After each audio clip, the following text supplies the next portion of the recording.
If you're armed and at the Glenmont Metro, please shoot me. Make it a headshot. Shoot me in the temple, aiming slightly downwards. I need the bullet to travel the shortest possible distance through my brain before it hits my hippocampus. If I'm lucky, the sensation of the gunshot ripping through my skull will only last a few decades. As awful as this sounds, you'll be doing me an enormous favor. Death by a headshot as soon as possible is vastly better than the alternative. My ordeal started over 10,000 years ago, this morning. I earn extra money by participating in drug trials. I'm a so-called healthy subject who takes experimental drugs to help assess side effects. Once it was a kidney drug. A few times it's been something for blood pressure or cholesterol. This morning they told me the drug I took was a psychoactive substance intended to accelerate brain function. None of the drugs I had tested so far have ever done anything for me in the recreational sense. In other words, none of the drugs I've tested have given me a killer buzz or mellowed me out or anything. Maybe I've always ended up the placebo group, but nothing I've tested had affected me at all. Today's drug was different. This shit worked. They gave me a pill and told me to hang out in the waiting room until they called me back for some tests. Only about 30 minutes, the research assistant told me. I flopped onto the waiting room couch and read a few articles from a copy of Psychology Today that was sitting on the coffee table. They hadn't called me back when I finished the Psychology Today, so I picked up a US News and read it cover to cover. Then I read an old Scientific American. What was taking them so damn long? I sluggishly turned my head to look at the wall clock. It was only AM. I had read all 3 magazines in 8 minutes. I remember thinking this was going to be a long day. I was right. The waiting room had a little bookshelf with some used hardcovers on it. When I stood up to walk to the bookshelf, it felt like my legs barely worked. It's not that they were weak, they were just slow. It took a full minute just to stand up off the couch and another minute to take 2 steps to the bookcase. I scanned the old books on the shelf and picked out a copy of Moby Dick. My arms had the same problems as my legs. Just reaching 1 foot in front of me to grab the book took a long time. I actually got bored just waiting for my hand to reach the spine of the book. I slogged back to the couch and collapsed onto it in a slow-motion fall that reminded me of the low-gravity hops of astronauts on the moon. I opened Moby Dick slowly and began reading. I started with Call Me Ishmael and got as far as Ahab throwing his pipe into the sea, which was all the way to friggin' chapter 30 before they called me back. "How are you feeling?" the research assistant asked me. "I feel slow," I said. "Actually, it's the other way around. Everything seems slow. Because you're so fast. But my legs, my arms, they're moving in slow motion. Your body seems like it's moving slowly because your brain is fast. Your brain is running 10 or 20 times faster than normal. You are thinking and perceiving reality at an accelerated pace. But your body is still constrained by the laws of biomechanics. Frankly, you're moving much faster than a normal person," she pantomimed a jogging motion. "But your brain is running so much faster right now that even your fast walk seems very slow to you." I thought about my slow-motion flop onto the waiting room couch. Even if my muscles had slowed down, my body would still react to gravity the same way. But in the waiting room, I even fell in slow motion. Slow muscles couldn't explain why gravity seemed weaker. My brain was going at warp 10. That's how I managed to read 3 magazines and the first 30 chapters of Moby Dick in 15 minutes. They ran a series of tests on me. The physical tests were fun. They made me juggle 3 balls. Then 4, then 6. I had no problem keeping 6 balls in the air because they seemed to be moving so slowly. It was boring, frankly, waiting for each ball to move through its arc so I could catch it with my slow-motion hands and toss it back into the air. They threw Cheerios in the air and I caught them with chopsticks. They dropped a handful of coins and I counted the total value before they hit the ground. The cognitive tests were less fun, but very illuminating. Finish a 50-word word search 3 seconds. Solve an intricate maze drawn onto a poster-sized paper 2 seconds. View a slideshow projected at 10 images per second and answer detailed questions about what I saw correct. They told me I measured over on the Knopf scale. Apparently that's deep into the superhuman range of thinking speeds. Then they sent me home. "It'll wear off in a few hours," they said, "which will seem like days to you. Try to use the residual effects to get some work done. Catch up on work emails while you're still in high-speed mode." The ride home was horrible. It was only 3 metro stops, and in real-world time, it only took about 35 minutes. But in my drug-accelerated hypertime, it felt like days. Days. Just walking out of the medical research suite to the elevator seemed like it took an hour. I sprinted out of the office, willing my legs to push me faster. But the laws of biomechanics held me prisoner. As accelerated as my brain was, I couldn't do anything to make my legs work faster. The huge disconnect between my body and mind made it extremely difficult to judge how and when to slow down, turn, or rotate my body. I had basically turned into giant slow-motion spaz. I misjudged my speed and rammed into the wall by the elevator button at a pretty good speed. Even though I could see the wall coming at me, I couldn't make my finger, outstretched to hit the elevator button, move away fast enough, and I jammed it. Against the wall, hard. The pain was intense. If my brain had been running at regular speed, it probably only would have hurt for 30 seconds or so. But in my accelerated state, the intense pain seemed to last for half an hour, 45 minutes maybe. The elevator ride was horrible. It felt like I spent 4 or 5 hours just descending 7 floors, with nothing to look at but the interior of the elevator car. I sprinted to the metro station. I have to admit, this part was almost fun. Even though my body moved at what seemed to me super slow speed, I could still carefully choose how and where to place my feet, swing my arms, and turn my torso.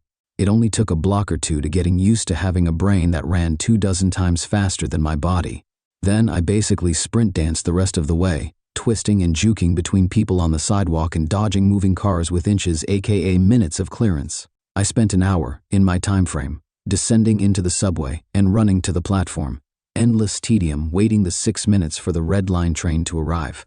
Although there was more to look at on the metro platform than inside the elevator, it was still intensely boring. I should have stolen that copy of Moby Dick. The Red Line train roared into the station in slow motion. The normally high-pitched squeal of its brakes was frequency shifted by my high-speed mind to a long, low tone, like a monotone tuba solo. It wasn't just the squealing subway train that was 3 octaves lower than normal. All sound was slowed to the point of near inaudibility. Voices were gone, shifted below the threshold frequency of my hearing. I did manage to hear a screaming baby on my subway car. Her shrieks slowed to sound like whale songs. Sharp sounds like a car horns and trucks bouncing over potholes were low, muddied roars like distant thunder. Back at the research offices, I could still hear and communicate with the research staff. But now verbal communication with anyone would be impossible. The effects of the drug were still intensifying. I spent what seemed like days on that fucking Red Line train. Days, listening to the whale song of the screaming baby and the tuba solo of the brakes. Where ordinary voices were frequency shifted out of my audio range, smells didn't seem to be affected. I never became nose-blind to the body odor, the stench of the train's brakes, and melange of farts and other smells wafting through the metro car. I finally got back to my apartment. Sprinting through my open door and into the front hall at full speed was like a slow, relaxing drift down a lazy river. I was relieved to be home. At least I had stuff I could do there. I picked up the book I was reading, 100 Years of Solitude, and finished it. Despite turning the pages so quickly that I tore many of them, it seemed like most of the time I spent finishing the book was spent on page turning and not actually reading. 3 minutes had passed since I got home.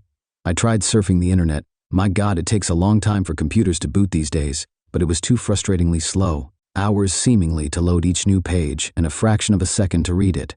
100 articles in my newsfeed read and just 3 more minutes done. I dipped into my pile of yet-to-be-read books and finished 2 more. 4 more minutes had passed. I decided to try to sleep off the remaining effects of the drug. Unfortunately, whatever part of my mind is responsible for perception, the part that's been accelerated to hyper speeds by the drug, isn't the same as the part that governs sleep. Despite being awake for what I perceived as days, my physical brain still thought it was 1:25 p.m. It was not ready for sleep. Nevertheless, I tried to sleep. I walked to my bedroom, a slow minute drift through my apartment, and flung myself into bed, lazily falling like a feather onto the mattress. I closed my eyes and lay there for hours and hours, minutes of reality time before giving up. Sleep would not come. I was facing what was going to feel like days, or maybe even weeks of being trapped in a slow-motion prison. So I took an Ambien.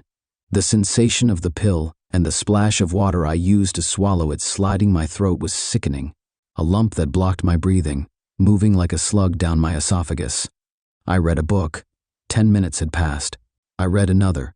18 minutes since I took the Ambien. I threw the book across the room in disgust at my situation. The book slowly pirouetted and spun through the air, like a leaf blowing in a breeze. It hit the wall with a long, faint rumble, The only sound I had for what seemed like hours, then drifted to the floor like a flip-flop sinking in a swimming pool. The force of gravity hadn't changed since I took the pill.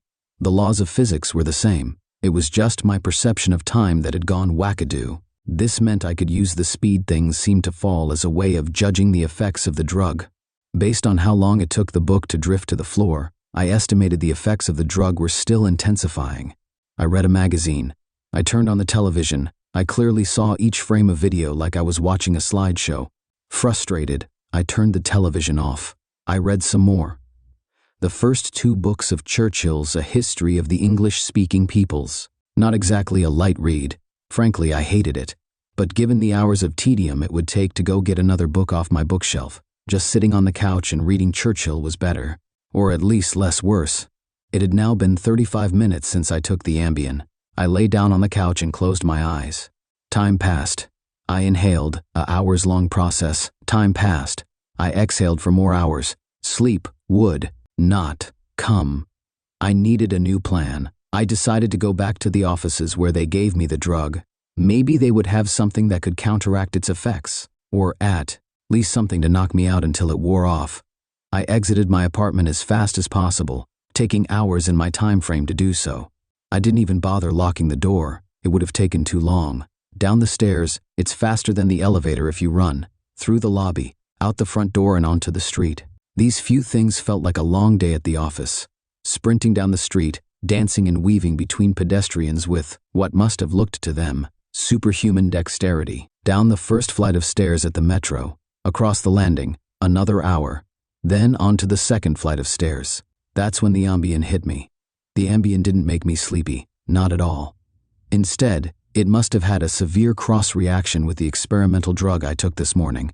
I was bounding down the second flight of stairs, moving in slow motion, but still making perceptible progress. Then, wham! Everything stopped. The dull roar of the street and metro noise ceased, replaced by the most perfect silence I've ever experienced. My downwards motion seemed to completely freeze. Before the Ambien kicked in, my perception of time was maybe a few hundred times slower than real time. After the Ambien took effect, time moved thousands of times slower. Every second seemed like days to me. Even just moving my eyes to focus on a new point was like an impossibly slow scroll across my visual field. Over the course of the afternoon, I learned how to walk, run, and jump when my mind ran hundreds of times faster than my body. But with another 4 or 5 orders of magnitude of slowdown caused by the Ambien, body control was almost impossible. I fell on the stairs. Even though I was all but frozen in mid-step, controlling my muscles was impossible.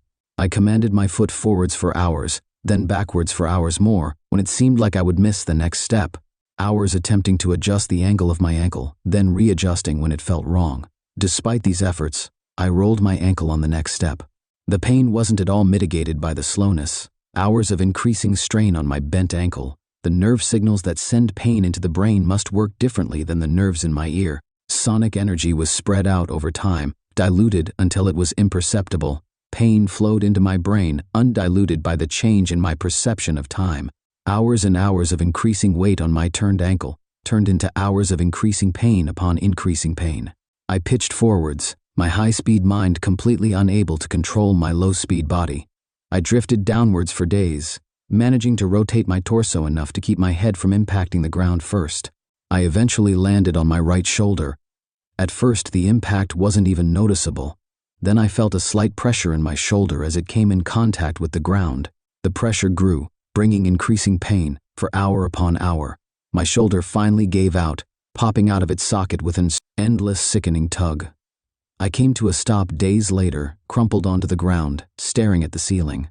The pain in my shoulder still screaming with the intensity of a fresh violent injury. I had plenty of time to think during that fall. If every second seemed like days to me, then each minute of real-world time would be like years. Even if the drug cleared out of my system in the next 2 or 3 hours, this nightmare would seem to last centuries. By the time I hit the ground, I had a plan. I would somehow get to the platform and throw myself in front of a train. I twisted onto my hands and knees, days of my dislocated shoulder crying for relief. I misjudged my rotation and rolled onto my back. I tried again, collapsing onto my face as I tried to figure out how to control a body that moved slower than grass grew. Weeks of effort were finally rewarded with success, I stabilized on my hands and knees. If just getting on all fours was this difficult, I figured that walking or running was completely out of the question. So I crawled. I crawled through the metro tunnel. The dumb looks on the faces in the crowd lingered on me for weeks. I crawled under the turnstile and onto the escalator. The escalator spilled the rush hour crowd onto the platform at the same speed a glacier spills ice into the sea. I looked out over the crowded platform during my interminable downward ride. The train status sign said the next train wouldn't arrive for 20 minutes. 20 minutes was like a year to me. I'd have to spend a year on the metro platform, waiting to die. I crawled off the escalator, enduring days of stupid expressions on the commuters' faces. I crawled a few feet to a concrete bench and curled up next to it, trying to find a position to lessen the pain in my shoulder. Then my problem with time got worse. Impossibly worse. The massive slowdown on the stairs was just the beginning of the interaction between the experimental drug and the Ambien. It fully hit me while I was curled up by the bench. I blinked. Years of darkness followed. Sound was already gone, and with my blink, sight was gone as well. All that existed was the pain from my fall. My hyper-accelerated mind wasted no time compensating for the lack of sensory input. Voices spoke to me. They sung to me in languages that never existed. Patterns and faces and colors came and went in my mind's eye. I recalled my whole life and imagined living another. I forgot English. I settled into a profound despair. I spoke to God. I became God. I imagined a new universe and brought it to life with my thoughts. Then I did it all again. And again. My eyes opened with geologic slowness, a faint glow, weeks, a slit of light, weeks. A narrow view of the metro platform, ankles of the commuters near me, and an advertisement on the opposite wall. I extracted my phone from my pocket. A project that spanned decades. How can I even explain the boredom? The pain in my shoulder is nothing compared to the boredom. Every thought I can think, I have thought hundreds of times already. The view of ankles and advertisements never changes. Never. The boredom is so intense it's tangible. Like a solid object of metal and stone wedged into my skull. Inescapable. What are my options? If I crawl and fall onto the tracks without an oncoming train to crush me, I won't die. I'll experience even more pain from the 4-foot fall, but I'll most likely be rescued by some do-gooder on the platform and unable to act when the train finally does arrive. My suffering in that scenario will be endless.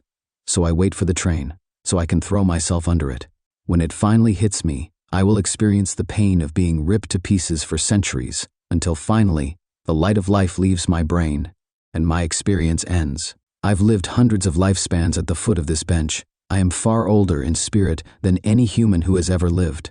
Most of my life experience has been a snapshot of pain huddled on the floor of a subway platform, with an unchanging view of ankles and advertisements. This post is my plan B, my Hail Mary, my long shot. I've spent lifetimes typing and posting this message in the hope that someone will read it and become convinced that my suffering must end. Someone on this platform right now. Someone who will find the man curled under the bench, the man who crawled down the escalator, and kill him as swiftly as possible. A bullet to the temple. If you're armed and at the Glenmont Metro, please shoot me. I don't know when you're going to read this, but I can tell you when it started. I was out for a walk alone in the woods when the entity came for me. It was beyond a blur. It was, for lack of a better term, absence of meaning. Where it hid, there were no trees. Where it crept closer, there was no grass. Through the arc it leapt at me. There was no breeze of motion. There was no air at all. As it struck, I felt the distinct sensation of claws puncturing me somewhere unseen, somewhere I'd never felt before. My hands and arms and legs and torso seemed fine, and I wasn't bleeding, but I knew I'd been injured somehow. As I fearfully ran back home, I could tell that I was less. I was vaguely tired, and it was hard to focus at times. The solution at that early stage was easy. A big cup of coffee helped me feel normal again. For a while, that subtle drain on my spirit became lost in the ebb and flow of caffeine in my system. You could say my life began that week, actually, because that was when I met Mar. She and I got along great, though, to be honest. I'm pretty sure I fell in love with her over the phone before we even met. It was almost as if the strong emotions of that first week made the entity fight back. It was still with me, latched on to some invisible part of my being. The first few incidents were minor, and I hardly worried about them. The color of a neighbor's car changed from dark blue to black one morning, and I stared at it before shaking my head and shrugging off the difference. 2 days later, at work, A coworker's name changed from Fred to Dan. I carefully asked around, but everyone said his name had always been Dan. I figured I'd just been mistaken. Then, as ridiculous as this sounds, I was peeing in my bathroom at home when I suddenly found myself on a random street. I was still in my pajamas, pants down, and urinating, but now in full view of a dozen people at a bus stop. Horrified, I pulled up my clothes and ran before someone called the cops. I did manage to get home, but the experience forced me to admit that I was still in danger. The entity was doing something to me, and I didn't understand how to fight back. Mar showed up that evening, but she had her own key. "Hey," I asked her with confusion, "how'd you get a key?" She just laughed. "You're cute. Are you sure you're okay with this?" She opened a door and entered a room full of boxes. I know living together is a big step, especially when we've only been dating 3 months. Living together? I'd literally just met her the week before. Thing was, my mother had always called me a smart cookie for a reason. I knew when to shut my yap. Instead of causing a scene, I told her everything was fine, and then I went straight to my room and began investigating. My things were just as I had left them, with no sign of a 3-month gap in habitation. But I did find something out of the ordinary: the date. I shivered angrily as I processed the truth. The entity had eaten 3 months of my life. What the hell was I facing? What kind of creature could consume pieces of one's soul like that? I'd missed the most exciting part of a new relationship, and I would never understand any shared stories or in-jokes from that period. Something absurdly precious had been taken from me, and I was furious. That fury helped suppress the entity. I never imbibed alcohol. I drank coffee religiously. I checked the date every time I woke up. For 3 years, I managed to live each day while observing nothing more than minor alterations. A social fact here and there, someone's job, how many kids they had, that sort of thing, the layout of nearby streets, the time my favorite television show aired, that kind of thing. Always, those changes reminded me the creature still had its claws sunk into my spirit. Not once in 3 years did I ever let myself zone out. One day, I grew careless. I let myself get really into the season finale of my favorite show. It was gripping, a fantastic story. Right at the height of the action, a young boy came up to my lounger and shook my arm. Surprised, I asked, "Who are you? How did you get in here?" He laughed and smiled brightly. "Silly daddy."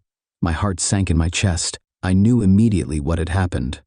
After a few masked questions, I discovered that he was 2 years old and that he was my son. The agony and heartache filling my chest was nearly unbearable. Not only had I missed the birth of my son, I would never see or know the first years of his life.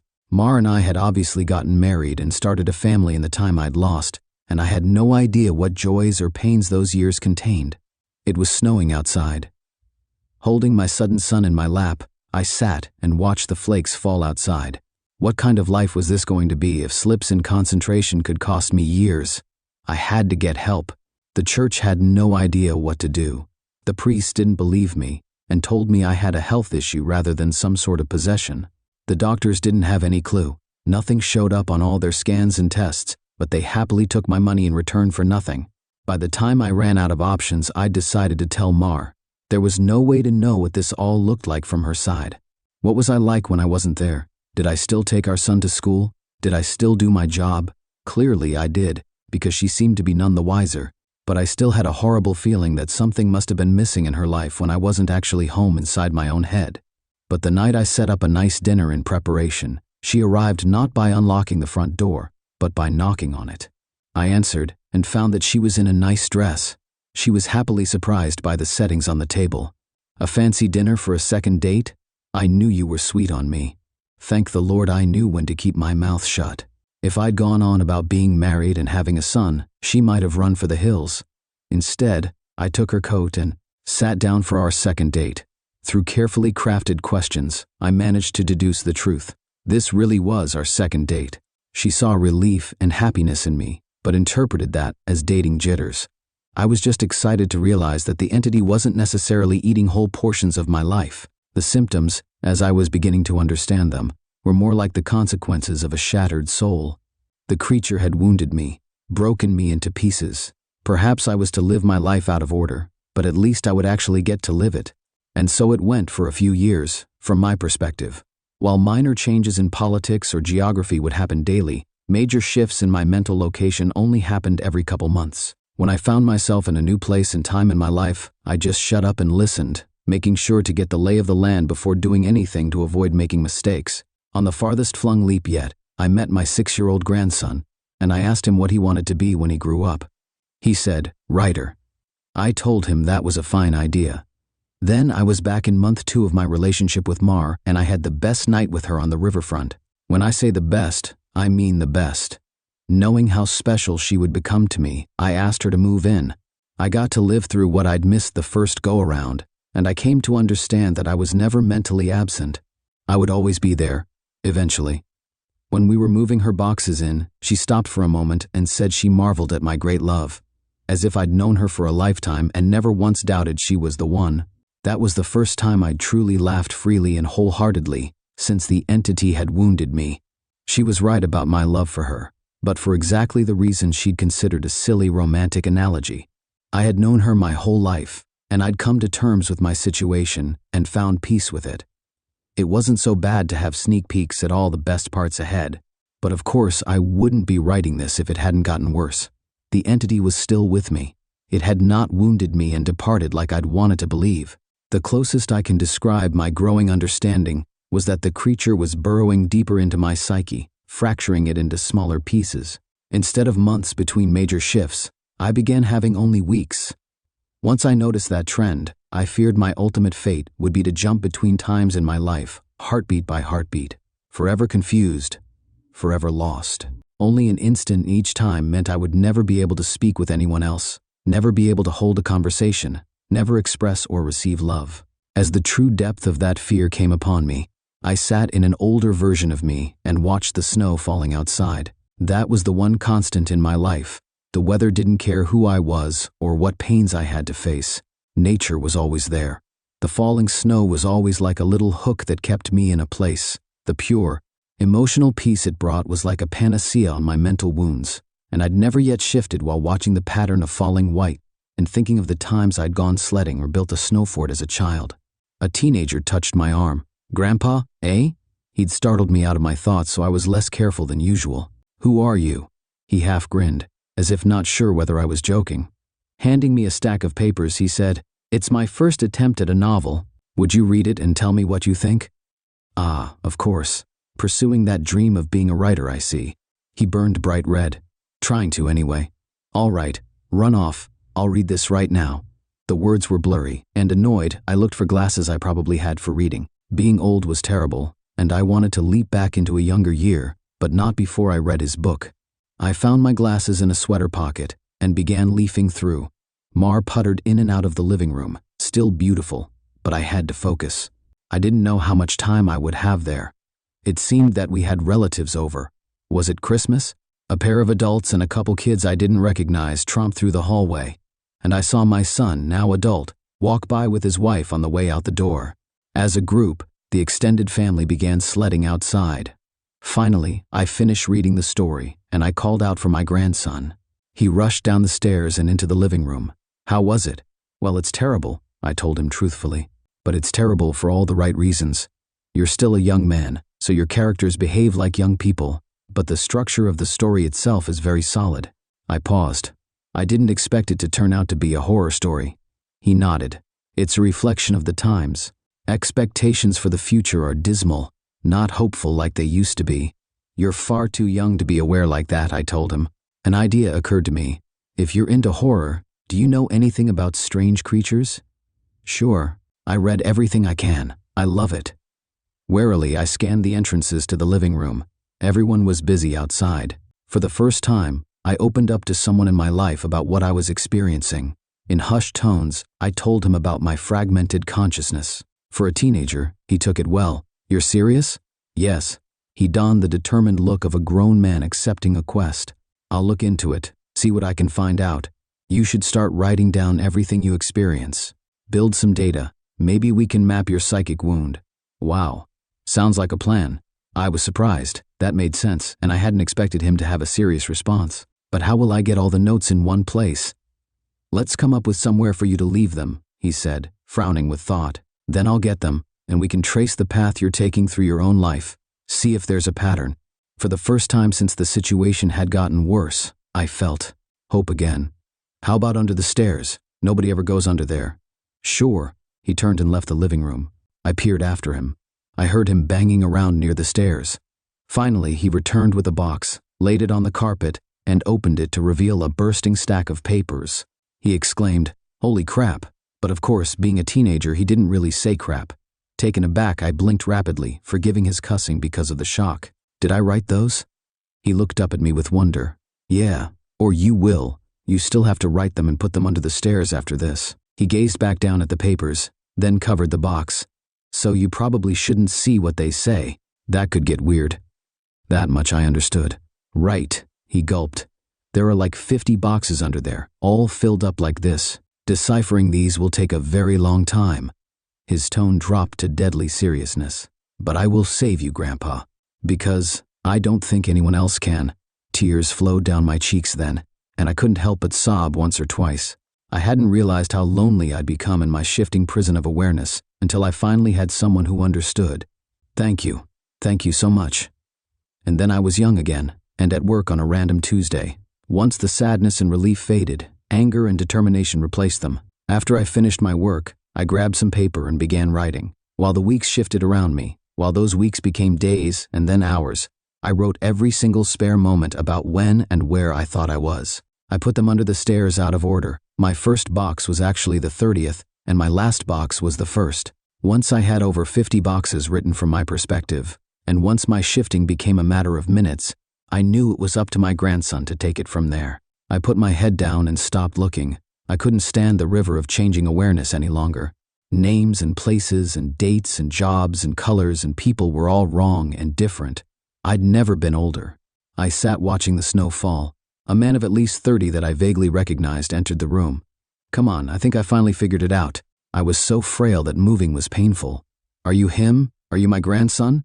Yes. He took me to a room filled with strange equipment and sat me in a rubber chair facing a large mirror twice the height of a man. The pattern finally revealed itself. How long have you worked on this? I asked him aghast. Tell me you didn't miss your life like I'm missing mine. His expression was both stone cold and furiously resolute. It'll be worth it. He brought 2 thin metal rods close to my arm and then nodded at the mirror. Look, this shock is carefully calibrated. The electric zap from his device was startling, but not painful. In the mirror, I saw a rapid arcing light silhouette appear above my head and shoulder. The electricity moved through the creature like a wave, briefly revealing the terrible nature of what was happening to me.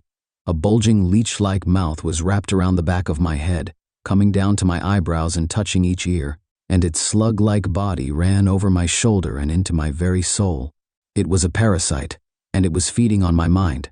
My now adult grandson held my hand as I took in the horror. After a moment he asked, "Removing it is going to hurt very badly. Are you up for this?" Fearful, I asked, "Is Mar here?"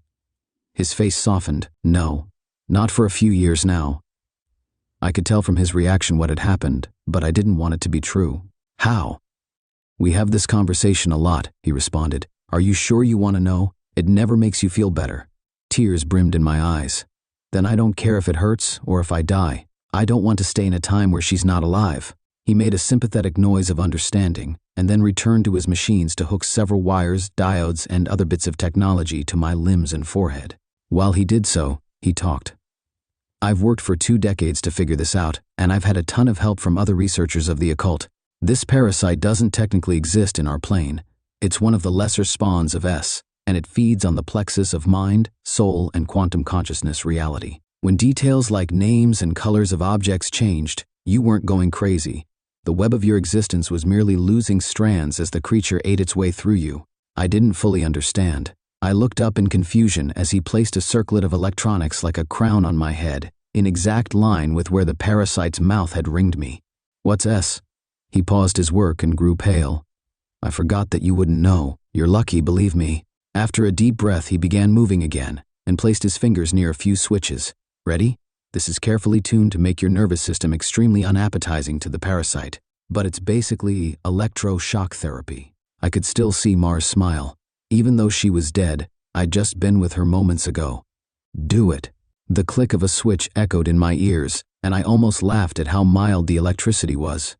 It didn't feel like anything, at least at first. Then, I saw the mirror shaking. and my body within that image convulsing. Oh, no, it did hurt. Nothing had ever been more painful. It was just so excruciating that my mind hadn't been able to immediately process it. As my vision shook and fire burned in every nerve in my body, I could see the reflected trembling light silhouette of the parasite on my head as it writhed in agony equal to mine. It had claws, 6-clawed lizard-like limbs under its leech-like body, and it cut into me in an attempt to stay latched on. The electricity made my memories flare. Mar's smile was foremost, lit brightly in front of a warm fire as the snow fell past the window behind her. The edges of that memory began lighting up, and I realized that my life was one continuous stretch of experience. It was only the awareness of it that had been fragmented by that feasting evil on my back. I'd never managed to be there for the birth of my son.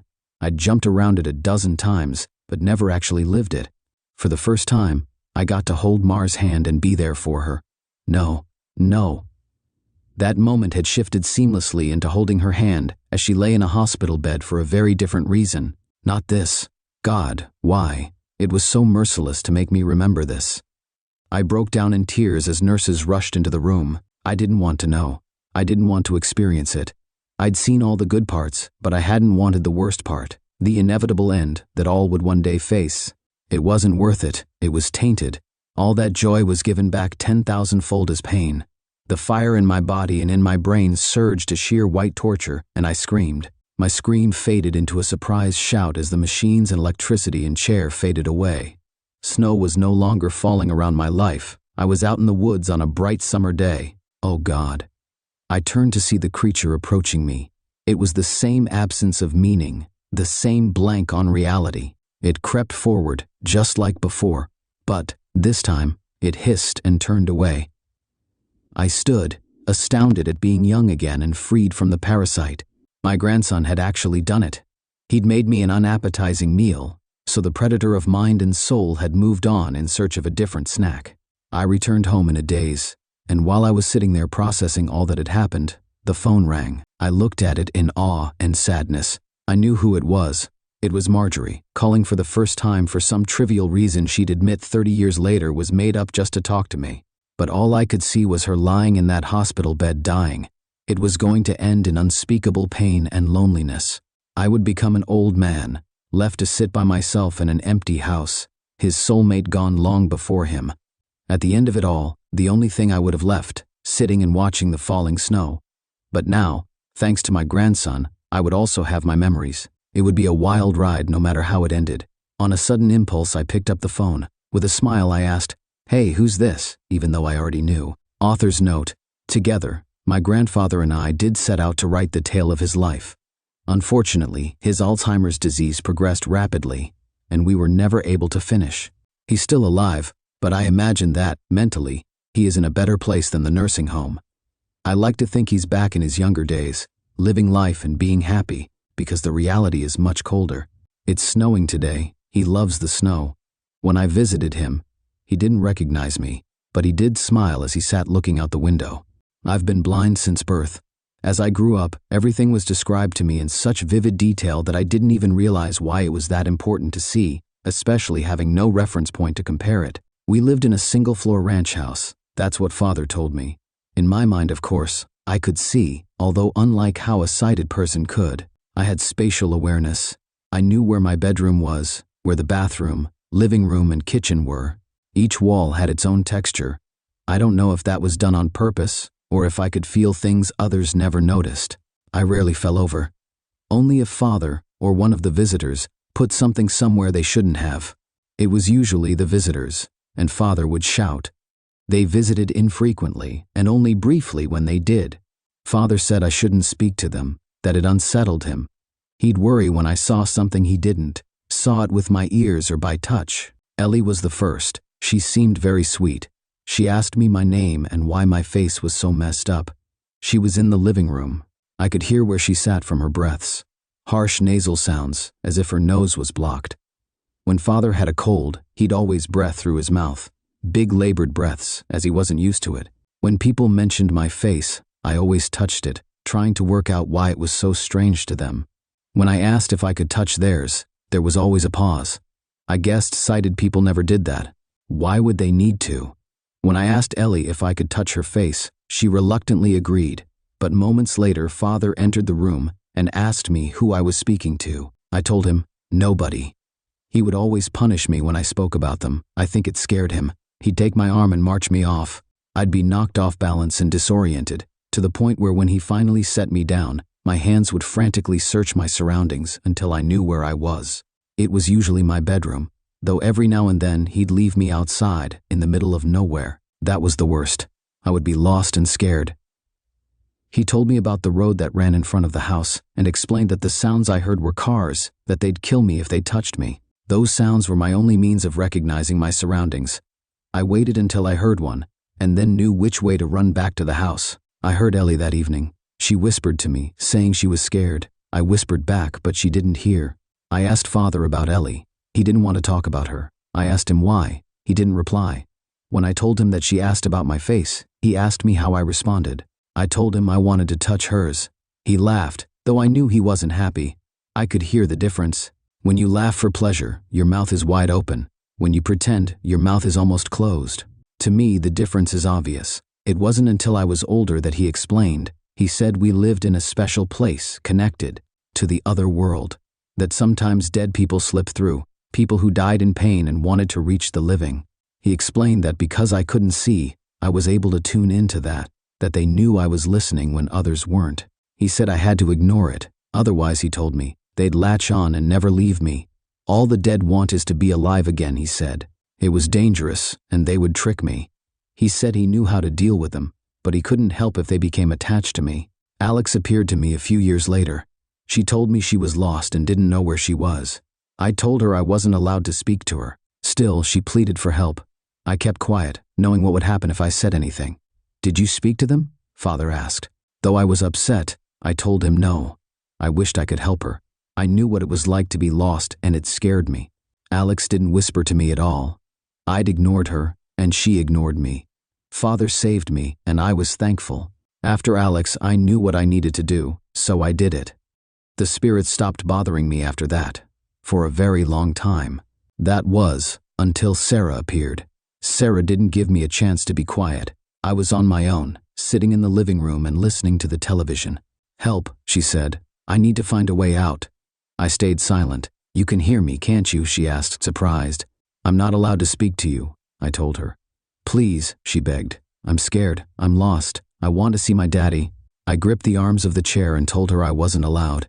He's dead, she said.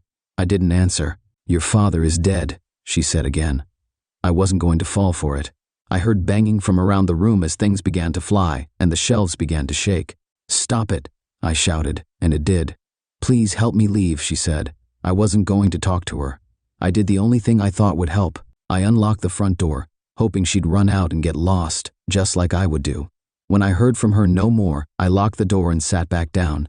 I listened intently for any signs she was still there. Except for the sounds of the TV, it was silent. I hated when my heart raced. I became all too aware of the tick-tock feeling of the rise and fall within my chest, like it was about to explode.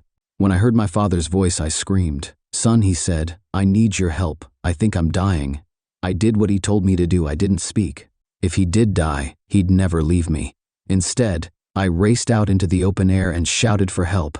I shouted until my voice was hoarse. I heard the sounds of cars racing along the road in front of my house. I shouted until I heard someone respond. It was a woman. What's wrong? They asked. I told them I think my father was dying. They asked what had happened to my face. I pleaded with them to help me, and they promised they would. I sat down on the grass and waited. Sometime later, the woman returned to me and asked if she could hold my hand. I'm so sorry, she told me. I heard the sounds of sirens and of people rushing. I asked what was going on. The woman said she was there for me. As the noise died down, a man asked me a question. I'm a paramedic, he said. What happened to your face? I told him I was fine. He asked if I was sure, and I told him I was. He asked if I minded him touching my face. I said it was okay. A moment later, I felt a pressure release from around my forehead, and the air felt cold against my skin. It sounded as if he were peeling an orange. I imagined that in my head and worried he'd expose my insides. I screamed and asked what he was doing. He told me everything was going to be okay, and the woman squeezed my hand, telling me to be brave. I didn't know what it was I was experiencing. I felt a tight pain within my head, like when you smash your shin against something hard, followed by something I've come to understand as bright. It hurt so much, I began to cry. "What happened to your eyes?" the paramedic asked. I said I was blind. He asked to check them. The pain returned when he examined them. "Do you know him?" the man asked the woman who had helped me. She told him that I had been screaming for help and that she had come to my aid, but that she had never met me before. "How long have you had your eye injury?" he asked me. I told him I'd been blind from birth. He asked me if I could see his fingers. I told him no. He asked if I could open my eyes. I said I didn't know what he meant. He asked if he could open them for me. I didn't respond. Then I felt his fingers on my face, fingers covered in something rubbery. Suddenly, it became bright again. I screamed. He tried to calm me. The woman squeezed my hand again. I didn't know what was happening. Things I couldn't describe came to me. It was like it always was, but multiplied 100-fold, and so much more real. I carried on screaming as a fuzzy form came into view. "Just breathe, okay?" the paramedic said. "Everything will be fine. When was the last time you saw?" As my heart began to calm and my breathing slowed, I became distracted by what I was experiencing. It overwhelmed me. I wanted to cry, and I did. "How long has it been?" he asked again. "I've never seen anything before," I told him. I was told to keep an eye mask on for most of the day, only taking it off at night at first, to allow my eyes time to adjust. At the same time, I was placed in the custody of my aunt and uncle, and didn't even know it at first. They were shocked at what happened to me, and that I had never attended school. The past few years have been a roller coaster ride. The doctor said I may never have perfect vision, though what little I have is a godsend, and I'll take what I can get. I've only recently been learning to read and write, so I apologize if my English isn't the greatest. It's the best I can do. I've been asking my aunt what happened to my father, but all she says is that he died of a heart attack. I asked what sort of man he was. She says he was her brother, and she'll love him no matter what. My uncle doesn't want to talk about him at all. I've been using the computer a lot recently and really enjoying the internet. I can't believe such a thing exists. After being so lonely for so long, I can talk to whoever I want, when I want, though I'm wary of that. After all, how do I know if who I'm speaking to is alive? No one seems to share my father's concerns about that. Today I was on a forum discussing the spirit world. I was so happy to find people who I could relate to, and someone curious about my username sent me a link to an article on a true crime website. It was about my father, and mentioned me by name. They asked me who I was and if I was the same person. According to the article, my mother had gone missing soon after my birth. It said I'd been bound so that I couldn't see, that my father always wanted a daughter. They found 14 bodies in the basement. They said one got away, a girl by the name of Sarah Frank. She was the one to call the police. They found father's car parked around the back of the house. They supposed he carried his victims into the basement via the storm entrance and left them there. Sarah had managed to get away after she agreed to be his daughter following 4 days of sustained torture. She stabbed him with a knife he'd placed on the counter to butter some toast. I didn't want to believe it, and I am not sure I would have if it weren't for the names of the victims, 2 of which stuck out, Ellie Farmer and Alex Riddle. I'd spoken to them both in the living room. To this day, I wonder if my father had been honest with me about a single thing in his life. Throughout it all, one question remains above all others. Did I speak to Ellie and Alex before or after he killed them? When I got the first one, I was literally seconds away from stepping onto the plane when a call from unknown blared from my cell phone. It was a ringtone I hadn't heard before, one I was pretty sure hadn't come with the phone. Normally, I wouldn't have stopped to answer it, but I was expecting a call about a job I had interviewed for the previous week. I took a deep breath in and accepted the call. "Hello? Do not get on the plane." A woman's voice, garbled and strange, as if her vocal cords had been shredded, and she was trying desperately to choke out speech. Despite the unnerving, fractured quality of her voice, her tone was insistent and eerily calm. Then the call ended. I froze. I had always had a slight phobia of air travel, and something about this call just. There's no way I was about to get on a 7-hour flight now. I turned around and headed toward the food court. I'd just get another flight later in the afternoon, I figured. I watched from the airport Starbucks 3 hours later, as every TV in the terminal lit up with the crash footage of the plane I should have been on. No survivors, not a single one. I tried to trace the call, so did the police. But there was nothing to trace. There was no evidence my phone had ever received a call around that time. They analyzed phone records, incoming and outgoing communication to my phone. Nothing. I wasn't making it up. I couldn't have been. That wasn't the only call. Throughout the years they were few and far between, but always right. And I always listened. Do not go on that blind date tonight. 5 months later, my would-be date was convicted of killing 4 women, all with my hair color and build.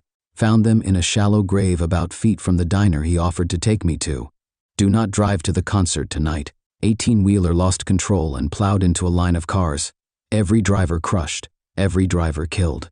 In the stretch of freeway I would have been driving down. No matter if I got a new phone, if I moved across the country, the calls would still come. I could almost feel the presence of, whatever it was, whatever it is, watching over me. I imagined being at the bottom of the freezing ocean, still strapped into my coach section plane seat, or being in that mass grave across from the diner, or watching an 18-wheeler skidding toward my car, knowing death was imminent, and I'd get this tightness in my chest. I'd think about how thin that line was, how close I'd gotten. If I hadn't had a job interview I was waiting to hear back from, I'd have never listened to that first call. And that would be it for me. It always felt like something was coming for me. But there was always this fractured, warped voice, with these calls that never seemed to exist after I heard them, self-destructing warning signals, rotting away before my eyes. And I was alive. I had a bad feeling about this cruise. I had planned it as a girls' week out with some of my old friends from college and was looking forward to a week in the tropics in the dead of winter, but part of me could almost sense that the call was coming. Maybe I'd watched Titanic one too many times, but there was a little nagging fear from the start. I hoped it would be fine, but I knew that if something was going to happen, I'd get the call. I'd know. Now, a week before I'm set to go on the cruise, after stepping into my apartment after returning from dinner with a friend, I notice my cell has a message from unknown. They've never had to leave a message before. Haven't checked it all night. Damn it, and I had really wanted to go on that cruise too. Ah well. Not worth whatever horrific fate awaited me in that cold, dark ocean. I click play message and feel my stomach drop as I listen to the voice sounding horrifically distorted, as if it emanates from a throat slashed to ribbons, crackling with more urgency than ever before. I look around my apartment as the voice on the phone repeats the same phrase over and over again. Do not come home after dinner tonight. Do not come home after dinner tonight. Do not come home after dinner tonight. I miss the scorching wind of Andalusia, how it pours sunlight onto your face, toying with eyelashes, flattening dry sand against cheeks and milling around hair. I miss the smell of the valley and that ripening softness of muscat fluff glistening in the afternoon breeze. From up here, I can see the house where I grew up. I see white chapels tucked into grape orchards like pawns scattered on a chessboard. I can see patches of asphalt on El Jardinito Road hailing from the old town through dappled rocks, then waning behind the horizon with erratic headlights of beat-up trucks cruising along. One of the pit stops along El Jardinito, where truck drivers stop to relieve themselves, marks the starting point to this wavy trail. All covered in blotches of spindly grass stalks and flaxen sand, the trail is barely noticeable at first. Truth is, no one even cares to notice it. Why would truckers taking a blitzly care to check on a mucky trail leading to God knows where? But I do. This is how I got up here, to the top of this hill, where I am standing now. I've climbed all the way up here, so I can finally end it all these years of vagrancy and fugue, exile and fear. This is where it's all going to come to an end. But for now, I am enjoying the view of the valley unfolding below. I am sipping the air of what could be my final memories. He will show up soon. He always does. Like a shadow, he's been following me right on my footsteps, always there, behind me. And there he is. His limping figure appears behind the sharp bend off El Jardinito. He looks up and he sees me, then stops for a moment to catch his breath and leans on his cane, as if assessing the remaining trajectory for this final stretch, then resumes his walk. Or should I say, resumes his agonizing trudging. Years of endless chase took a toll on his body. No wonder. How long has he been chasing me? 10, 20, 30 years? He is slow, methodically slow. But for once, I will not run. I will wait. Right here, behind this rock. I will finally come face to face with him. This sharp Swiss knife blade I am holding in my hand will soon lance right through his neck bone. Yes, that's what I am going to do. This ends here, at the dead end of this sandy trail atop the hill overlooking the valley, with its white chapels and muscat orchards. Funny. After all these years, I still don't know the real name of my chaser. I always called him what Master Borges called him, he who wanders. He who wanders, listen, I will kill you. Borges. The Borges. I idolized him when I was in college. Many did, but I was different. I was an average lazy learner at the Universidad Laboral de Córdoba, floating around from one semester to another with barely passable grades. I had very few friends and almost no interests. One can say that I had an early form of an identity crisis. Besides chugging anisado, my only other passion was literature. Latin American literature, Borges and Neruda were at the forefront. One could only imagine my excitement when I saw a pamphlet hanging on the wall of the literature faculty. Spaces were limited, but who cared? It was the man himself, Jorge Luis Borges, coming to give us a lecture followed by an open panel of questions. Like a maniac, I rushed to the auditorium hours before the lecture. I was the first in line, and when the doors opened, I got the front row seat. The auditorium was packed with drooling chins of young self-proclaimed prodigies, awaiting the arrival of the Great One. And there he was, the blind lord of literature, walking upright onto the stage with a cane and his loyal assistant right by his side. Standing ovation. He nodded and made a "thank you, please be seated" gesture. Then he began. The lecture was dedicated to Spanish writers. I cannot distinctly recall if it was Cervantes or de Vega. It truly made no difference. Somehow, I managed to sit through his entire lecture, which lasted over 3 hours, and remember nothing. He talked slowly and methodically, pouring honey into our ears like Segovia's guitar, with his absent eyesight affixed on the ceiling. And then it happened. Something that caught me completely off guard. Before closing the day, Borges was about to take questions from the audience. Of course, I raised my hand, and so did about hundreds of other students. One of Borges' assistants whispered something into his ear, which made him smile. "It is an honor for me to be in front of an audience of young people, but our time is not infinite," he said, with blind eyes still pinned on the far corner of the hall. "For that reason, I will randomly pick questions from 5 of you. I have never won any prizes or lotteries in my life. When I played poker or blackjack, I lost far more than I won. I knew my limitations, and that turned me into an average apathetic person, rarely trying to outdo oneself. And so, sitting still with little ambition, I got used to that.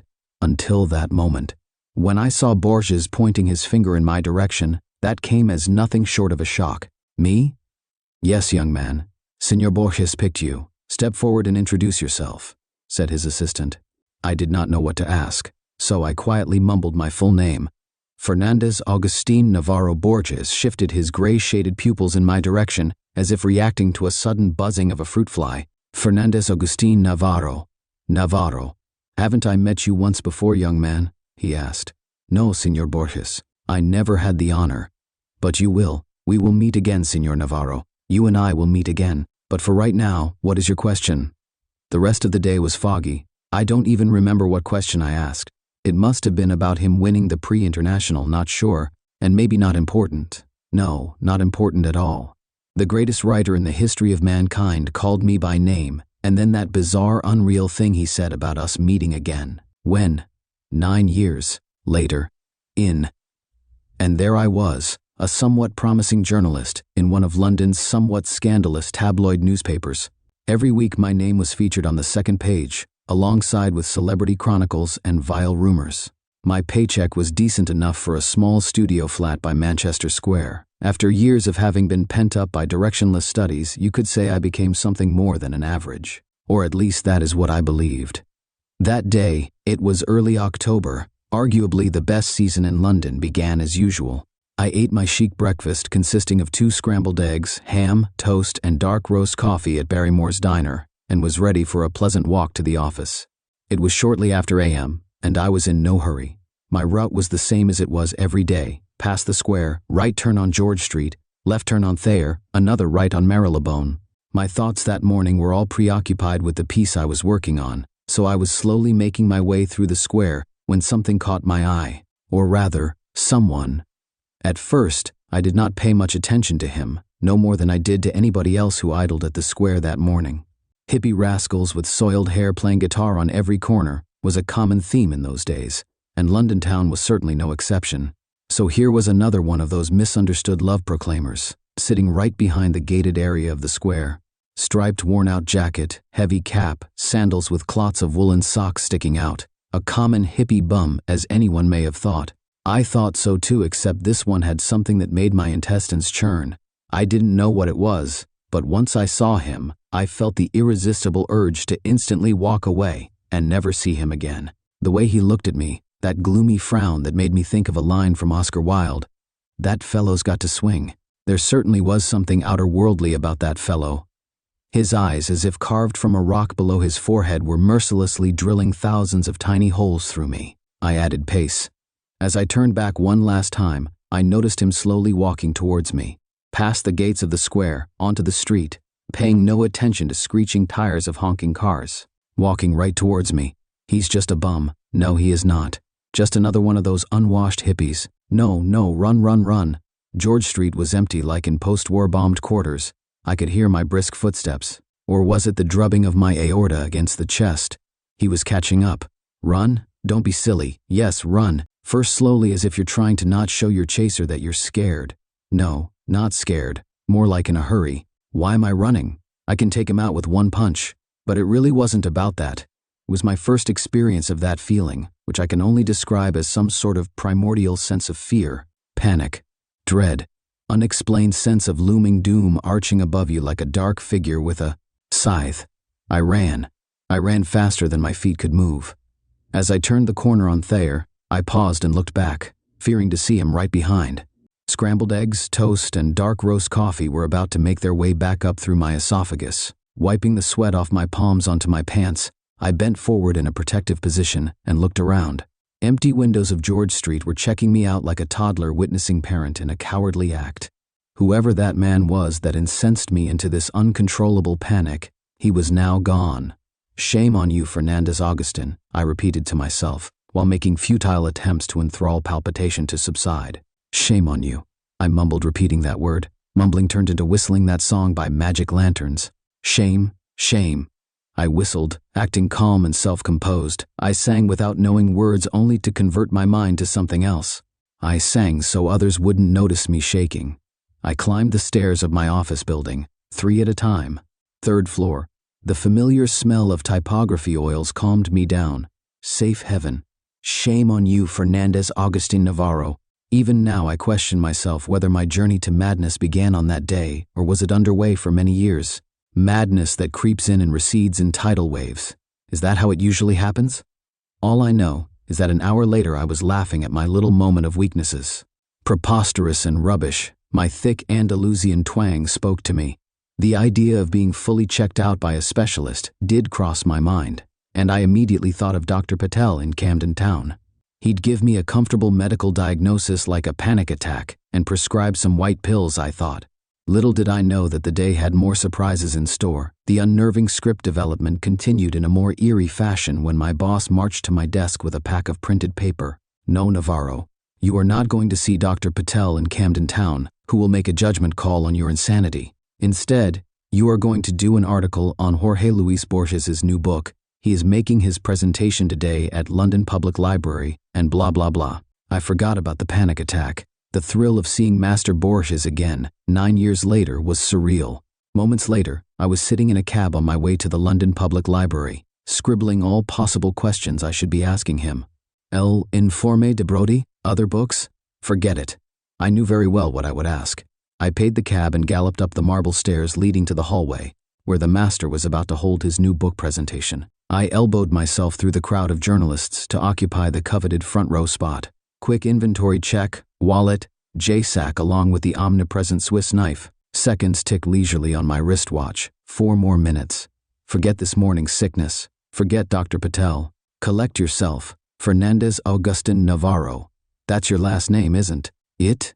Yes, Senor Borges. But how do you? 9 years ago in Cordoba, I told you we would meet again. Do you remember? I nodded rapidly, completely forgetting he couldn't see me. Stupid. Perhaps, continued Borges, it would be more prudent for us to speak privately after the conference. I invite you to have coffee with me.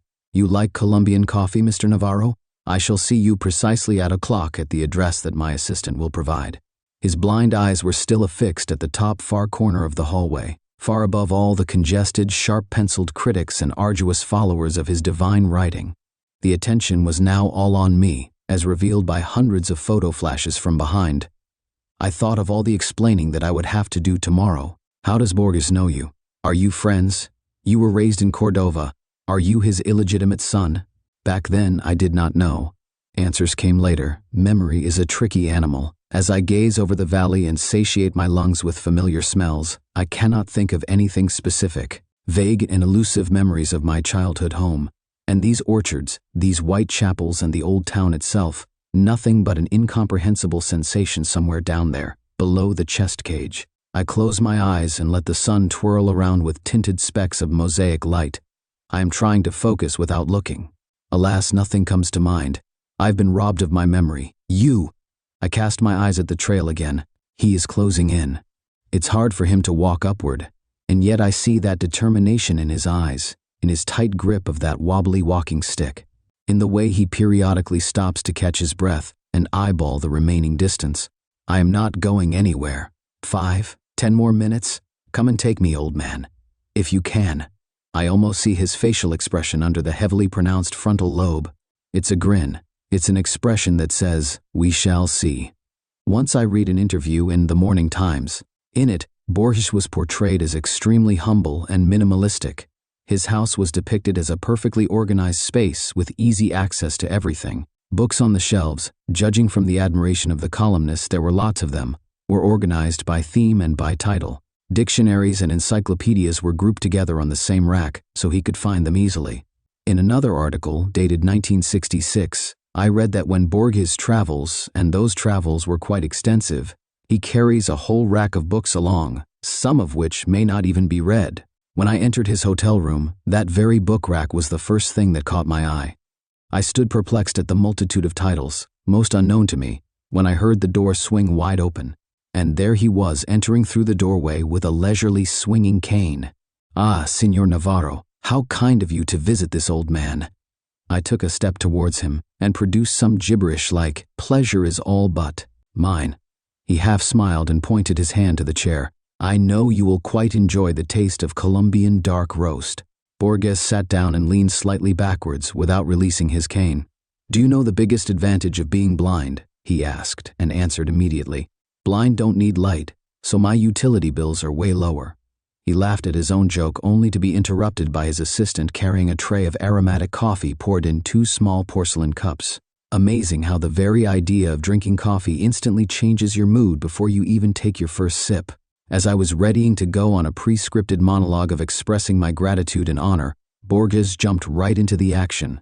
"I will get right to it, Signor Navarro. About you being here and about me remembering you. I know you have many questions. I will attempt to answer some, but not all. When you leave this hotel, there will still be some questions that you will have to find answers to, on your own." He gently picked his cup of coffee and, with hand somewhat shaking, took an artistic sip. Yes, I had questions, so many that my brain membranes were buzzing in bewilderment and disbelief. Here I was, sitting in the room with one of the greatest writers, who happened to mysteriously know my name and, "Have you by any chance read The Book of Imaginary Beings?" asked Borges. "I have, many times. I read it in Spanish when it just came out. Very recently I bought the English translation in some shabby bookstore off Oxford Circus. I read that book far too many times, but never in its entirety, mostly starting on a random page, just as Borges had intended it to be consumed by his readers. You see, Signor Navarro, that book was, and perhaps still is, a never-ending work in progress as human imagination has no boundaries. I have included what I had researched over 10 years ago, then recently expanded and republished with more figments of collective human imagination. But the book is merely a small subset. In a way, the book writes itself. In some form, it's a labyrinth, an endless one, a living one, where every corridor and every room is never the same. What I had always wanted is the book to reflect the labyrinth in our collective subconsciousness, the force that drives our minds to craft. For that reason, all the creatures in my book are strictly fictional, mythical. Am I not boring you? Not at all. I understand, Signor Borges. He nodded and wiped a coffee grind off his nose. That book, as its title implies, is all about imaginary beings, tales, legends, folklore. But one thing that no one knows is that I had originally intended this book to include one more being, a being that goes by its Latin name, Quietus Est. It appeared and disappeared across many cultures, sometimes centuries apart. Very little is known of it, but what I found was indeed astonishing. First, this being is physically no different than an ordinary human. You may say it is human in many ways. As I studied this entity, I became more and more agitated. I could not stop. Like a madman, I was trying to learn more and more, but very soon the excitement turned into another feeling: fear. Fear of what, Señor Borges? Borges' eyesight shifted from the corner of the room straight on me, as if he could perfectly see me. Fear of what I had uncovered. That quietus est is not a myth at all. He attempted to take another sip, but his hand started shaking, so he had to put the cup down, spilling some of it on the saucer and around the table. Pardon me, young man. I am trying to maintain composure. But you have not tried the coffee, he said, wiping his mouth and forehead with a knitted handkerchief. I raised the small cup and took a sip, disregarding the aromatic fumes of Colombian beans drifting down my internal gorges. Pardon me, sir, but you are saying that the imaginary being called quietus est was not imaginary. Is that why you decided not to include him in your book of imaginary beings? Only in part. Fear came from the realization of what it would mean for mankind to know about its existence. You see, it's no secret that we are all well aware of our eventual demise. We all die, but imagine what would happen if we all stared right into the face of death every single day of our lives and knew the time that was left for us in this world. Death not as a vague concept portrayed by middle-aged artists, not as a folklore tale of a grim reaper, but as a real living entity that stalks you and walks around showing you a ticking clock, counting down minutes and seconds, getting closer to you with every second, trying to grab your hand. Running from death is worse than death itself. He took a deep breath and closed his eyes. But I shall talk no more. Allow me to give you my scribbles from years ago. These are unedited in their raw format, so please pardon the poor language. It's right there, in the drawer. You will find a folder with a yellow piece of paper. Read it aloud, while my ripe old body attempts to catch a breath. I opened the drawer as he instructed, and found a yellow piece of cursive handwritings carved in Spanish with some Latin phrases. The scribbles were short, less than a page long with marks and scratches, but most of this was very much decipherable. He must have written this himself half-blind, I thought. What caused him to do that and not dictate to his assistant? I unfolded the paper and began reading. Quietus est. It is said that one shall not know about its own ways and times of demise. The imminent passing is only felt by those that are either terminally ill, and even so, they don't possess the knowledge of when and where, or by death row inmates awaiting the exact day and time of their execution. Lack of such knowledge coerces us to exist. Sumerians believed in a certain deity. The word deity was scratched and replaced with demon of death embodied in human flesh and bones, which again was scratched and replaced with entity, whose sole role was to stalk its victims and inform them of how much time they have left to live. Per the ancient Book of Dead, which was discovered as a set of clay tablets typically buried in corpses, only those that are luminous can see the deity, again crossed out twice, replaced with demon, then with entity. The luminous ones are thought to be either people with high spiritual powers, or vice versa, the cursed ones, condemned by priests. The reference briefly reappears in some Egyptian manuscripts, but in later writings is replaced by Anubis, or in rare occurrences, by Horus. The writings again depict this unnamed being as an eternal human who never sleeps, but always wanders. What's strange is that neither Sumerians nor Egyptians ever gave the entity a discrete name. However, the latter rare findings during Dark Ages refer to him as Quietus est. The only depiction of Quietus est was that of an ordinary human standing next to a sun clock, which was used to measure the time that the Chosen One had left to live. From time to time, Quietus est stalks the Chosen One, and when cornered, moves hands of the clock forward to shorten the lifetime. If the Chosen One cannot escape, then his time eventually runs out. The very last reference was found in Enough, Mr. Navarro. You understand the idea. Now on to the main question. Why are you here? He drew closer, and a dull shadow from a lamp cut right through his elongated forehead. Quietus est is an eternal wanderer who is always with us, the timekeeper who sits at the edge of the stage with a ticking watch on his wrist. The greatest gift given to mankind is its inability to see him. When I lost sight, I thought blindness was a blessing in disguise. But one does not require eyes to see the wanderer. What eyes cannot see, ears can hear, and skin can feel. I hear him, I feel him. You are here, Mr. Navarro, because you and I are the luminous ones. Borges paused and asked me with a trembling voice. Mr. Navarro, you saw him too, didn't you?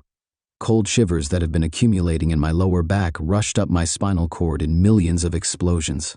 Nausea formed a massive ball of air in my throat, and for a moment I struggled to breathe. Desperately trying to cease the thumping inside, I pushed words out. I saw him today. How do you get used to the notion of being a passerby on this earth? Ordinary humans do not have to get used to that. We have that built-in protection layer, that safety cork in our brain membranes that separates the realization of being mortal from flooding down upon us. It allows us to breathe the air. It lets us exhibit this extraordinary, yet sacred carelessness. The mental block that denies the laws of life on a primitive emotional level, even for the keenest scholars. The indecipherable tetragrammaton is shown to us in every step we take, in every cup of Colombian coffee we sip, in every word of wisdom that we collect from books. Every second, we bypass the sinister tick-tock and hear the name of the God being whispered into our ears. And yet we, humans, turn around and whistle shame, shame, deceiving our own self-cognizance. And that, as Senor Borges called it, is the true blessing. Those who possess the name of the divine being are doomed. Knowledge is madness. Knowledge is inexistence. Knowledge of death is worse than death. We sat in his hotel room until early morning, the two luminous and doomed souls. Our casual exchange of words was amplified by the ticking of the clock. It was dawn when I noticed Borges nodding in his sleep. His left hand was still resting on the cane, and his pupils were shuffling behind shut eyelids. Borges was dreaming. So must have I. As I was exiting the foyer of the hotel, I hid behind the column and looked around the street. It was empty. Bleak light of street lamps drew strange crossbeams on pavements. Early October leaves were gyring in closed circles like witches around the fire. I was looking around, hoping to not see him. He wasn't there, but he was. I felt his presence not very far from me. Muscat orchards, they resonate inside like echoes of a guitar string heard from a deep alcove. But nothing particular comes to mind. I am trying to shift focus from one object to another, but my nomad memory is lost in endless labyrinths. You took my memories away from me, didn't you? Wait, mortal, wait 5 more minutes and you will know the answer, I hear in my brain. He is talking to me now. I can see how the long uphill walk is wearing him out, but what are pain and tiredness when you're crossing the finish line? As Borges warned me, do not ever come close to him. Do not look him straight in the eyes. He will always be near. His watch will be ticking. If he attempts to catch on, run. But he will forever follow. In a way, he will be like a shadow of you. And I ran. And he wandered. I evaded. He followed. He came too close to me in my hotel room on the second day after my long night in Borges' quarters. The fool in me still thought that escaping from him would be as easy as moving into a new flat, or checking into a hotel. So I did just that. It was some shabby hotel minutes from my work, where I decided to spend a few nights just to think things through. That evening, and I remember every minute of it, was my first face-to-face encounter with him. My room, B6, was on the basement level. As I stumbled through the dark hotel corridor, trying to find the key to my room, I felt his presence, but my ignorant foolishness dismissed all mental warnings and turned the keys. As the door hinge squeaked, I took my first step into the hotel room. A street-level window was casting 2 thick yellow streaks of light on the floor carpet. I smelled dust and spider webs. He was in my room, sitting on the edge of the bed with a rope in his hand. A thin white blanket was covering his head like a shroud around a statue. I stood in a stupor like a paralyzed insect. An avalanche of sweat gushed from every pore of my body. With hand twisted behind my back, I was feverishly trying to twist the doorknob. He got up from the bed with a groan. He took a step towards me, hand too sweaty to turn the knob. Open it. Open. He grabbed my wrist. Open. Run. The stretched corridor of the hotel basement flashed like random shots of a silent movie. Run. B5. B2. B1. Run. Staircase. Up. Exit. Run. Your time is coming, Fernandez Agustin Navarro. A whisper crawled into my ears. Coming, coming, hissed the wind. I ran until my legs gave in. I fell down somewhere in the outskirts of the town, passing out in an alley amidst rubbish until sunup. My madness has begun. In the days following my first face-to-face encounter with Quietus Est, I've moved out of my London flat. I had some savings, enough to tramp town to town, continent to continent. doing temp jobs here and there, sometimes sleeping on streets. He was right behind me. Even if I didn't see him for a month, I knew he would soon catch on. It would be only a matter of time for him to pop up somewhere on the opposite side of the street, in the next car over on the subway, or madly prying through shutters of windows in the house across. My attempts to speak to Borges were futile. How does the blind master live with this curse, I wondered. How does he manage to evade his sinister follower? I had questions, far more than I had anticipated. But Señor Borges was already on the other side of the globe. I wrote him letters. He never replied. I tried calling hotels where he stayed. Unavailable. The books that he wrote, I bought all of them in attempts to find hidden meanings. What if he had secret messages for me inside his writings? The Book of Sand, Dr. Brody's report. I even searched his earlier writings, analyzed every word. Pointless, futile, until Shakespeare's Memory. His final book, as it turned out to be. I was somewhere in Eastern Europe when I bought the book. Immediately I began my scrupulous study. Letter by letter, page by page, analyzing every space and every punctuation sign. And that's when I found it. The answer. The answer was the story itself. The story that did not require much study or decryption.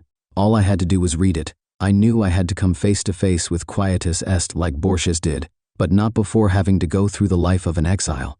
That's what Borges had intended me to do. Such was his final and only message to me, embodied within his last story.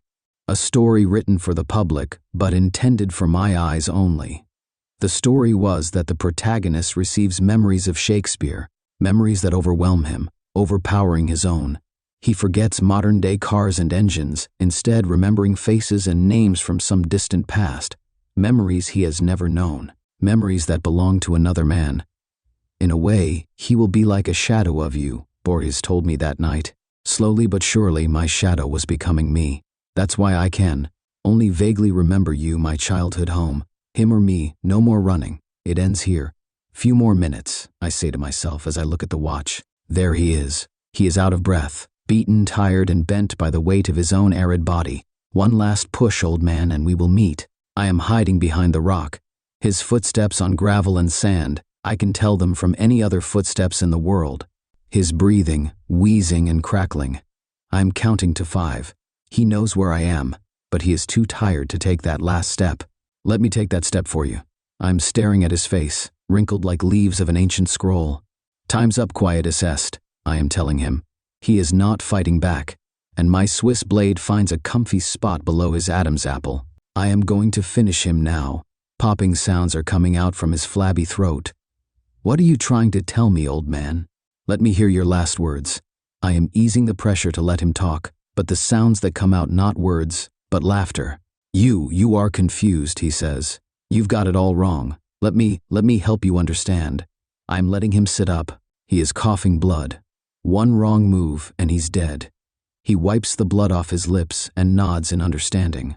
All my life I have followed you, he begins slowly. It's a miracle I have come this far and lived this long. Ever since I left Cordoba, I was a ticking time bomb. I was diagnosed as suicidal.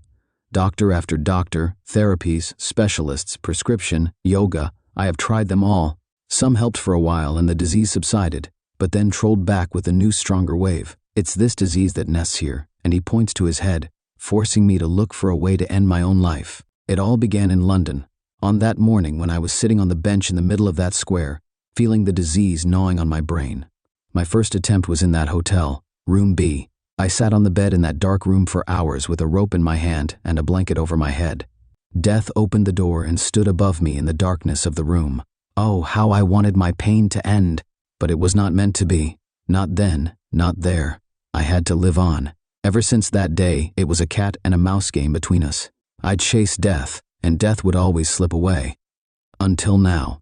He pauses, rubbing his flabby neck, then points his finger down the valley and continues. I was born in that house. I remember every moment of my childhood, my parents, my toys, my school. I remember playing hide and seek with my cousins in Muscat Gardens and dosing off to Sunday clergy in that white chapel. I remember Eastern rugs being washed on the street and the smell of grapes.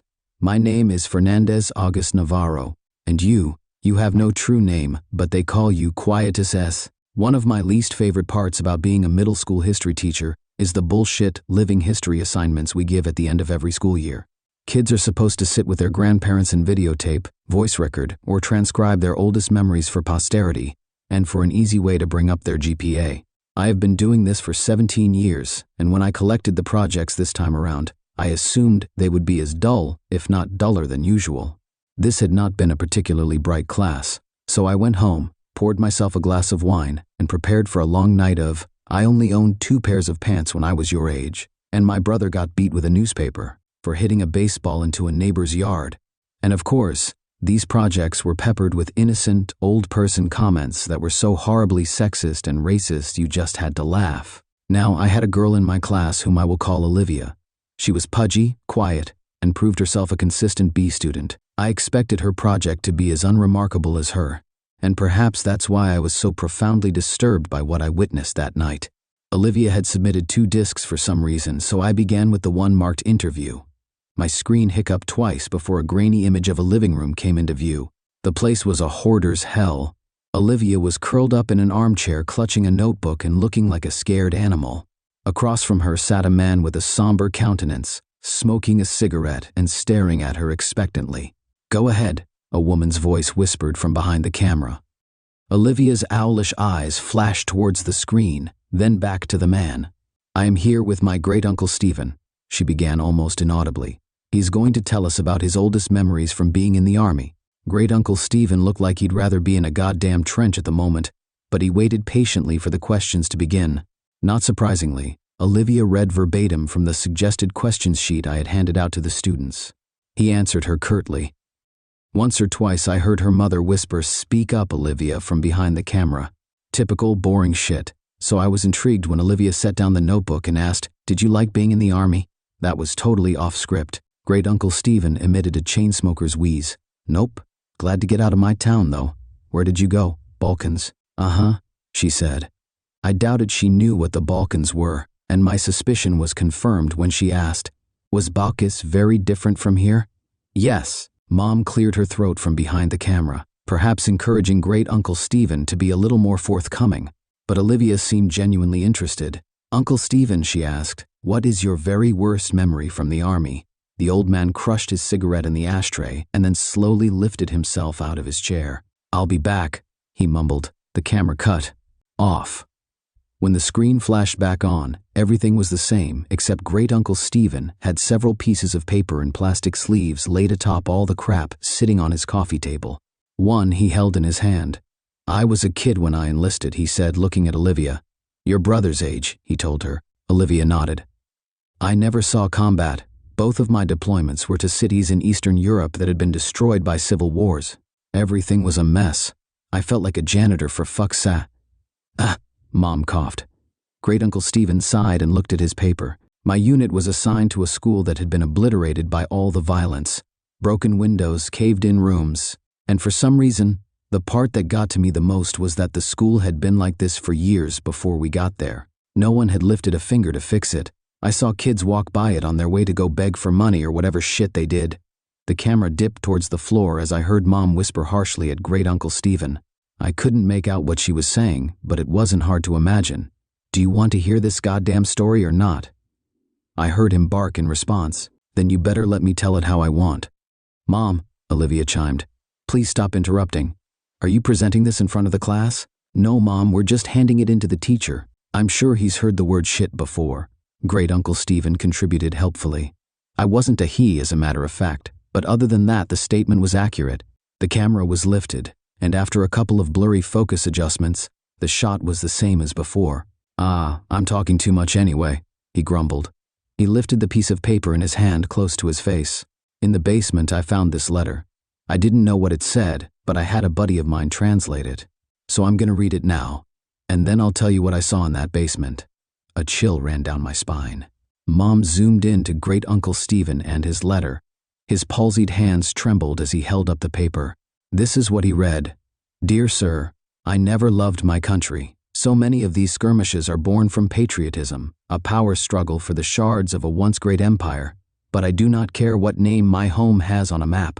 This fighting is senseless, and I stay as far away from it as I can.